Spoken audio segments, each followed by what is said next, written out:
పక్షాల నుంచి కూడా సహాయ చర్యలు వేగవంతం అవుతా ఉన్నాయి. అదే సందర్భంగా ఈ వరదల్లో రాజకీయాలకు అతీతంగా చాలామంది ఎన్జిఓలు చాలామంది పనిచేస్తూ ఉన్నారు. ఫీల్డ్లో పనిచేస్తున్న ఎన్జిఓలు చాలామంది స్వచ్ఛంద సేవా సంస్థలు అందరూ కూడా మీ ద్వారా మీడియా ద్వారా ధన్యవాదాలు తెలియజేస్తూ ఉన్నాను. ముఖ్యంగా తెలుగుదేశం పార్టీ కార్యకర్తలు, కూటమి కార్యకర్తలు బాగా పనిచేస్తున్నారు. పవన్ కళ్యాణ్ గారు కూడా ఫీల్డ్లోకి వెళ్ళాడు, చాలా సంతోషం. చంద్రబాబు గారు అయితే నిద్రాహారాలు మన అక్కడే ఉంటున్నారు.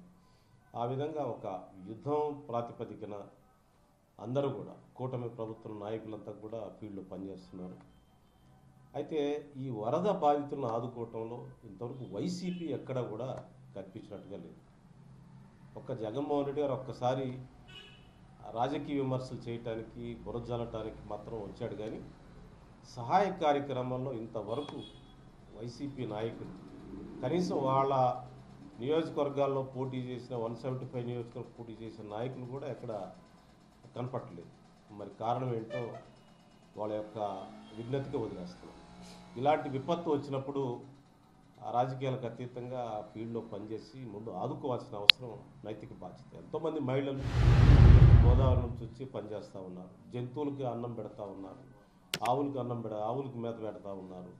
ఇలాంటి సేవ చేసి వాళ్ళు తరిస్తూ ఉన్నారు.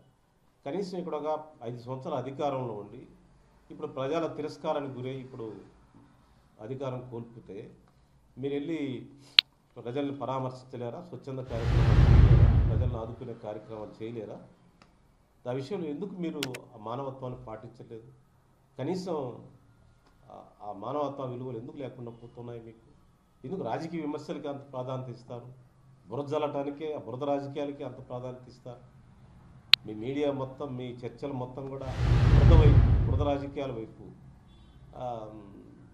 గవర్నమెంట్ని లేదా వాళ్ళని విమర్శించడానికి ఎందుకు కేటాయిస్తారు? మీరు ఏం కాస్త ఫీల్డ్లో పనిచేస్తే మీ సొమ్ము ఏమవుతుంది? నాకు అర్థం కాదు. రాజకీయాలు 5 సంవత్సరాలు అధికారులు అనుభవించారు కదా, ఫీల్డ్లో పనిచేయచ్చు కదా మీరు. కనీసం ఆ నైతిక బాధ్యత లేదా? ఆ మాత్రం కనీసం హ్యూమన్ టచ్, మానవతా విలువలు లేవా మీకు అని చెప్పి నేను వైసీపీ నాయకత్వం చూడండి. అంత అన్ని పార్టీల వాళ్ళు పనిచేస్తున్నారు. బీజేపీ, జనసేన, రకరకాల స్వచ్ఛంద సంస్థ, టీడీపీ వాళ్ళు అందరూ పనిచేస్తున్నారు. మీరు ఎందుకు మిస్ అయ్యారు? అంటే మీకేంటి అధికారం అంటే దోచుకోవటమేనా? ఇంక వేరే ఏముండవు, సేవ ఉండదు మీకు అని చెప్పి నేను ప్రశ్నిస్తాను. అదేవిధంగా ఇప్పుడు ఏదో సోషల్ మీడియాలో చూశాను నేను, రేపు జగన్మోహన్ రెడ్డి గారు ఇక్కడ జైల్లో ఉన్న కొంతమంది అండర్ ట్రయల్స్ని పలకరించడానికి వస్తాడని చెప్పి సోషల్ మీడియాలో చూశాను. ఓకే, వాళ్ళ కార్యకర్తలు పలకరించడం రావచ్చు. కానీ మీ ద్వారా వైసీపీ నేను ప్రశ్నిస్తూ ఉన్నాను, జగన్మోహన్ రెడ్డి గారు ప్రశ్నిస్తూ ఉన్నాను. వరల్డ్ ట్రేడ్ సెంటర్ మీద దాడి చేసి మేము తప్పు చేసామని వాళ్ళు ఒప్పుకుంటా ఉంటే మీరు ఒప్పుకోలేరా? ఒప్పుకోకపోతే రాజకీయాలు ఎట్లా చేస్తారు మీరు? మీరు ఏ విధంగా ఈ హింసోన్మాదాన్ని నమ్మి రాజకీయాలు చేస్తారా మీరు? ఒక్క హింసని ఖండించావు, ఒక్క హింసని. అనంతబాబు ఒక దళితుడిని చంపి డోర్ డెలివరీ చేస్తే ఆయనని ఎమ్మెల్సీగా కొనసాగిస్తున్నారు. ఆ హింసను ఖండించావా? దళితుల మీద దాడిని ఖండిస్తున్నా అని చెప్పి ఒక మాట అన్నావా నువ్వు? మన అనంతబాబుని వేసుకుని ఎలక్షన్ ప్రచారం చేస్తావా? తోట త్రిమూర్తులు దళితులకి శిరోమండం చేశాడంటే అతన్ని వేసుకొని టికెట్ ఇచ్చి నువ్వు అతన్ని కొనసాగిస్తావా?